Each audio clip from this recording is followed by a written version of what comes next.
बच्चों good morning. Morning sir. कैसे हैं भैया आप सब?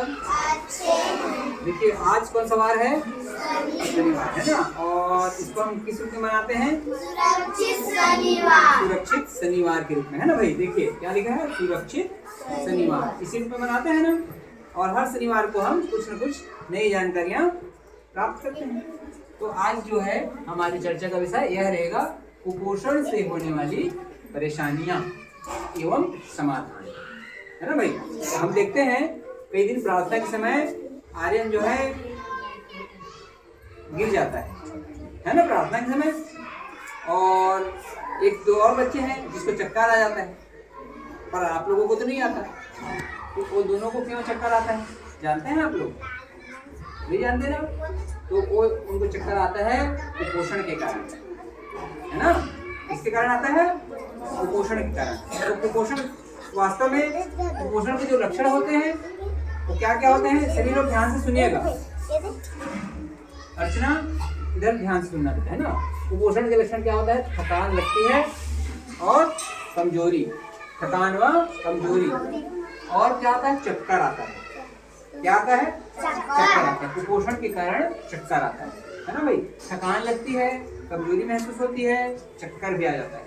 जो प्रार्थना के समय चक्कर आता है एक कुपोषण के कारण हो रहा है। वो बच्चों के साथ तो बहुत दुबले पतले हैं ना, बिल्कुल कमजोर है ना। तो कमजोर क्यों हो जाते हैं इसका कारण आज जानेंगे हम लोग। और क्या लक्षण होते हैं कुपोषण के?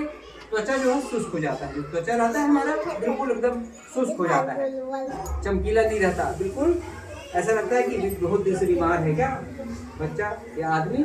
और क्या लक्षण है? मसूड़े में सूजन व खून आता है। किस किस बच्चे के मसूड़े में खून आता है बताओ तो भला।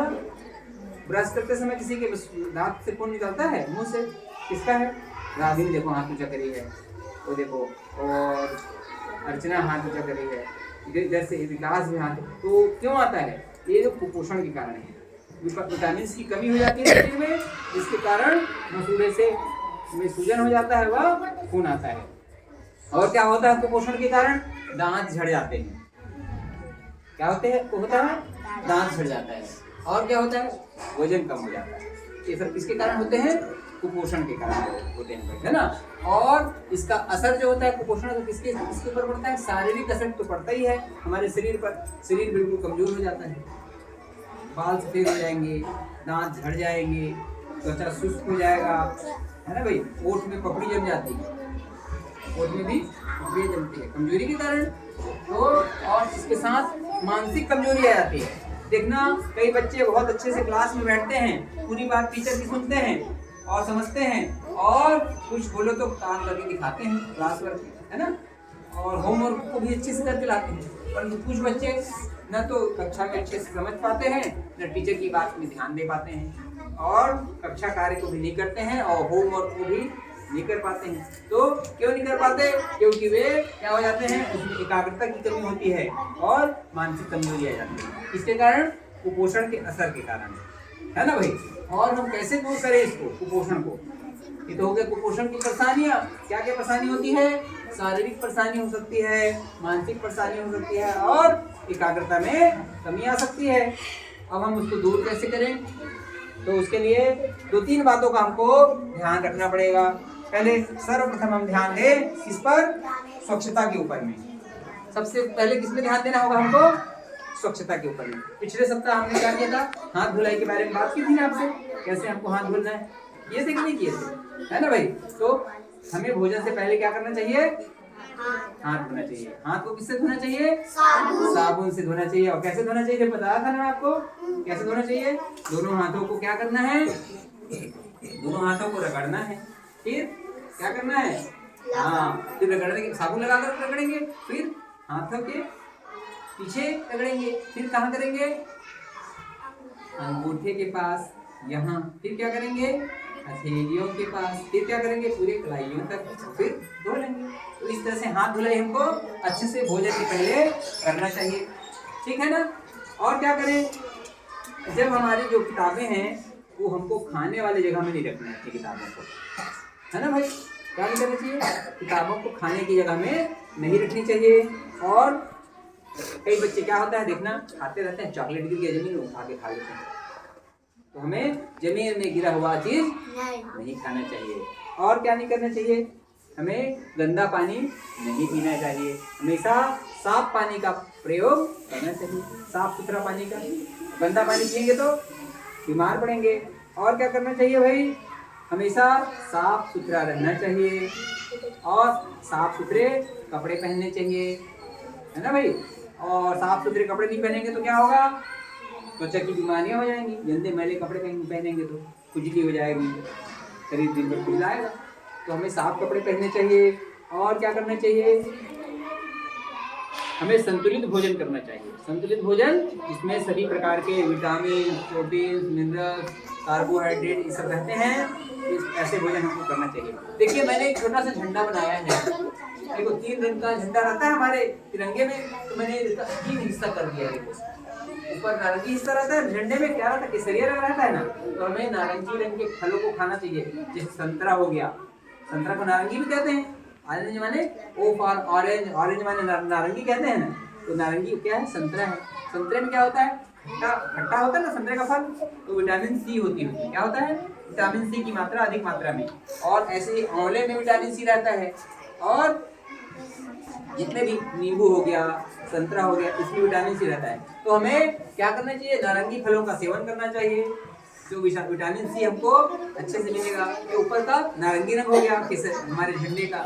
और फिर बीच में कौन सा रंग रहता है, वेरी गुड, कौन सा रंग रहता है, सफेद रंग रहता है। तो सफेद रंग में देखो खाने की चीजों में कौन कौन सी चीज सफेद होता है, चावल सफेद होता है और दूध, वेरी गुड। तो चावल को हमें अच्छे से पेट भर को लिए खाना चाहिए और अधिक मात्रा में हमें दूध एवं दूध से बने पदार्थों का भी सेवन करना चाहिए, है ना। दूध से बने पदार्थ क्या क्या होते हैं, दही हो गया, मट्ठा हो गया और खोआ हो गया और घी हो गया, है ना भाई। इन सब चीजों को हमको, और क्या हो गया, पनीर हो गया, इन सब चीजों को हमको सेवन करना चाहिए। तो हमारा शरीर क्या रहेगा, स्वस्थ रहेगा।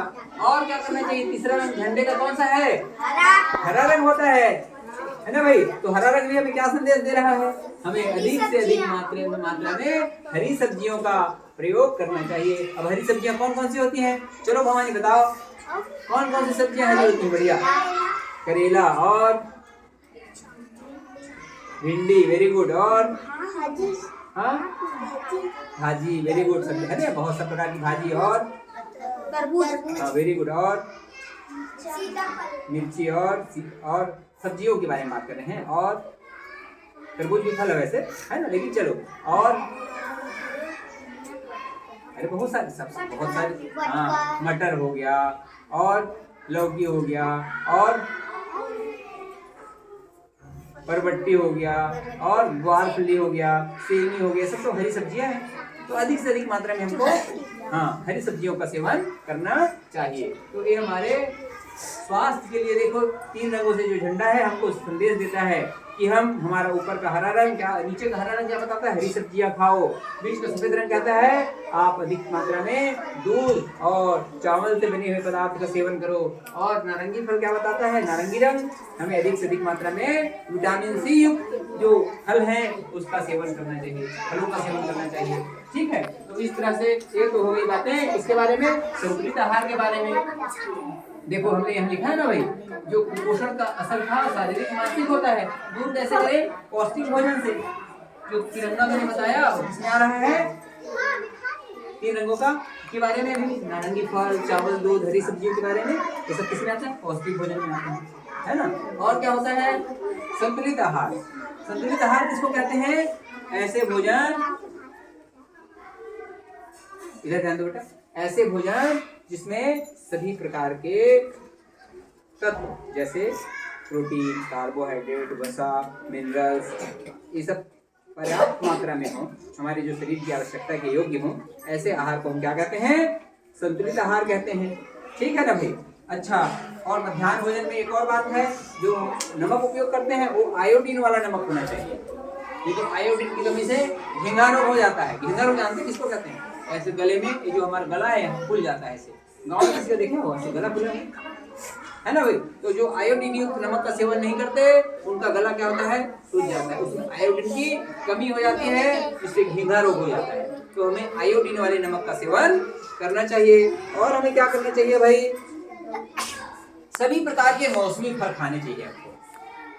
सभी प्रकार के मौसमी फल माने जिस मौसम में जो फल होता है, जैसे अमरूद के दिनों में अमरूद खाएं, अभी बेर का दिन है तो हम बेर खाएं, और जो भी मौसम के फल होते हैं हमें उन मौसमी फलों का सेवन करना चाहिए। ठीक है ना भाई, सेब, अनार, केला, जो आपको जिस मौसम में मिले उसको हमको सेवन, जैसे अभी अंगूर का दिन है तो हम अंगूर का सेवन करें, तो मौसमी फलों का अधिक से अधिक मात्रा में सेवन करना चाहिए।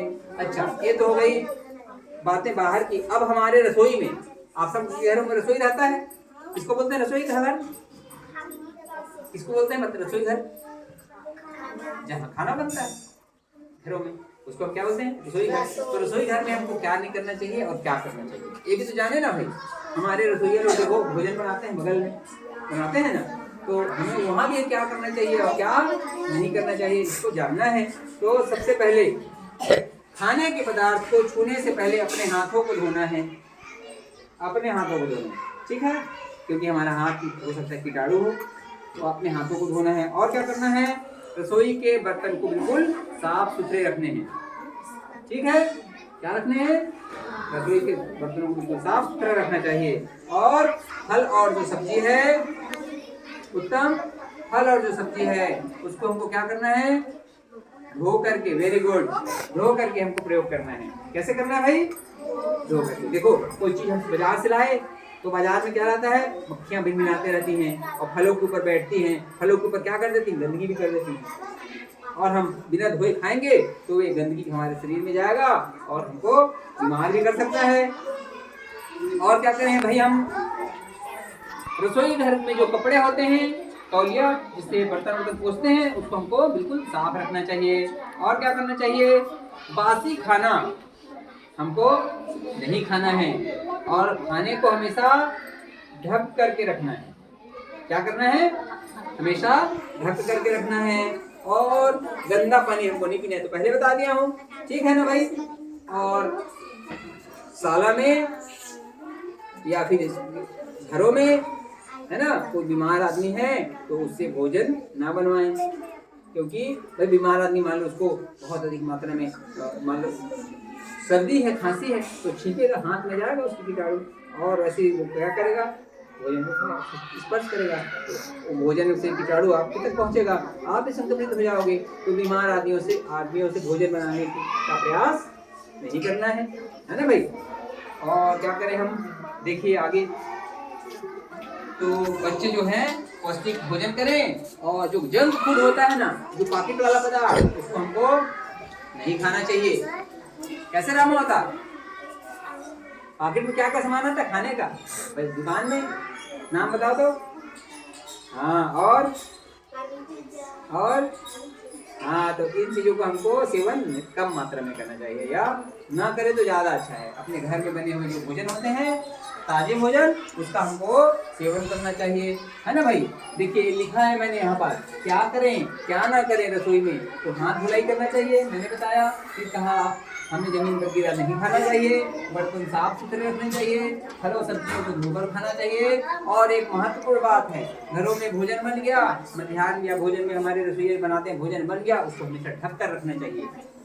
एक बार क्या हुआ जानते हैं आप लोग, एक आदमी अपने घर में बनाया भोजन, और उसका भोजन में ढका नहीं था, एक छिपकली गिर गई, और वो आदमी को पता नहीं चला, छिपकली नीचे बैठ गया, तो भोजन को कुछ लोग खाए। और तो भोजन को हमेशा ढक करके रखना चाहिए, है ना, नहीं तो कीड़े मकोड़े सब उसमें गिर जाते हैं। हो सकता है कीड़ा जहरीला हो, और जहरीला कीड़ा यदि गिरेगा तो हमारे स्वास्थ्य को हानि पहुंचा सकता है। तो हमें हमेशा भोजन को ढक कर रखना चाहिए भाई। और ये तो बता दिया, रसोई घर को गंदा ना रखें, स्कूल को स्वच्छ रखें, बासी और बिना ढका खाना ना खाएं, गंदा पानी ना पिएं, ठीक है। अच्छा, एक और बात, बच्चों को अधिक से अधिक मात्रा में दाल का सेवन करना चाहिए। इसका सेवन करना चाहिए, दाल का। कौन कौन से प्रकार की दाल होते हैं बताओ, घरों में जो आप लोग खाते हो, राहर का दाल, और अरहर दाल होता है, और तिउरा दाल, और उड़द का दाल, और हाँ चना दाल, और रिया आप बताओ, और कौन, और चना चना का हो गया। और तो हमें अधिक से अधिक मात्रा में किसका सेवन करना चाहिए? दालों का सेवन करना चाहिए भाई, है ना। अच्छा, मान लो उसके बावजूद कोई बच्चा कुपोषित है, तो कुपोषित बच्चे को हमको क्या करना चाहिए? उसका डॉक्टर के पास इलाज कराना चाहिए। क्या कराना चाहिए? डॉक्टर के पास इलाज कराना चाहिए। और क्या करें? हमारे विद्यालयों में हम शिक्षकों को, आप लोगों के लिए क्या करना चाहिए? हेल्थ कैंप का आयोजन करना चाहिए। स्वास्थ्य विभाग के जो कर्मचारी होते हैं उनसे बुला करके आपका हेल्थ चेकअप कराना चाहिए कि हमारे बच्चे का स्वास्थ्य कैसा है। बीच में आते हैं ना भाई हमारे यहाँ से ढोलकी वाले, जो स्वास्थ्य विभाग वाले आते हैं, जांच करते हैं, ऐसे सीने में रख के आँख को देखते हैं, दांत को देखते हैं, बच्चा बीमार तो नहीं है। तो ऐसे हेल्थ कैंप होना चाहिए स्कूलों में। अच्छा, और क्या कराना चाहिए? समय समय में बच्चों का टीकाकरण भी होना चाहिए। टीका लगा है आप लोगों को? पोलियो का ड्रॉप किया हो? पोलियो का ड्रॉप, वो पोलियो की बीमारी से बचने के लिए है। इसके लिए है पोलियो ड्रॉप जो पीते हैं ना भाई, तो वो भी क्या है? पोलियो से बचने के लिए है ना। अच्छा, देखिए हमारे मध्याह्न भोजन जब हम करते हैं, है ना भाई, तो मध्याह्न भोजन से पहले हाथ धोते हैं। और कुछ बच्चे क्या करते हैं? मध्याह्न रसोइया को कहते हैं हमको सब्जी बस दे दो, दाल मत दो। कुछ बच्चे कहते हैं हमको दाल बस दे दो, हाँ सब्जी नहीं खाएंगे। तो ऐसा नहीं, हमें सभी प्रकार के खाद्य पदार्थ का सेवन करना चाहिए, क्योंकि अनेक प्रकार के जब हम खाद्य पदार्थों का सेवन करेंगे तो हमें हमारे शरीर को पर्याप्त मात्रा में क्या मिलेगा? विटामिन मिलेगा, प्रोटीन मिलेगा, वसा की प्राप्ति होगी और आयोडीन मिलेगा। सब प्रकार के जो मिनरल्स हैं वो हमको मिलेंगे और हमारा शरीर संतुलित भोजन को ग्रहण करके स्वस्थ रहेगा। और यदि आप स्वस्थ रहना चाहते हैं तो आपको अपने जीवन में हमेशा क्या करना पड़ेगा? सुरक्षित आहार लेना पड़ेगा। तो ये आज का हमारा जो वाक्य है, सुरक्षित आहार स्वास्थ्य का आधार। यदि हमें स्वस्थ रहना है तो हमें सुरक्षित आहार का सेवन करना ही पड़ेगा। ठीक है बच्चों, तो आज का जो हमारा टॉपिक था कुपोषण से होने वाली परेशानियां एवं समाधान, आज हम यही इसको रोकते हैं। अगले शनिवार को फिर किसी विषय पर चर्चा होगी। ठीक है, ओके, धन्यवाद।